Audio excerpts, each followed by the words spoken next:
नमस्कार, मैं हूं ललिता। आप देख रहे हैं न्यूज प्लस 21। देखिए देश विदेश व राज्य की 10 प्रमुख खबरें।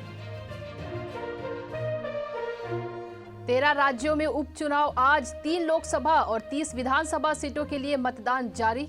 ज्यादातर सीटों पर सीधा मुकाबला बीजेपी कांग्रेस में। रायपुर भिलाई की राह 31 अक्टूबर से आसान। 2 पहिया वाहनों के लिए खुलेगा कुम्हारी फ्लाईओवर। 40 मिनट में पूरा होगा 1.5 घंटे का सफर। 22 दिन बाद जेल से रिहा हुए आर्यन खान पिता शाहरुख के साथ पहुंचे मन्नत। देश में पिछले 24 घंटे में कोरोना के 14,000 नए केस, 549 लोगों की हुई मौत। सर्दी के मौसम से घबराया तालिबान, दुनिया से लगाई मदद की गुहार। इटली दौरे पर प्रधानमंत्री, आज रोम में पोप फ्रांसिस से मिलेंगे पीएम मोदी। अमेरिका में मैक्रो नाराजगी दूर करने की कोशिश में जो बाइडेन बोले, फ्रांस से बड़ा हमारा कोई सहयोगी नहीं।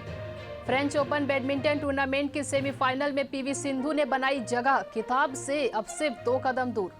नारायणपुर क्षेत्र के भानपुरी को उप तहसील का दर्जा, 46 गांवों के 88,000 ग्रामीणों को मिलेगा फायदा।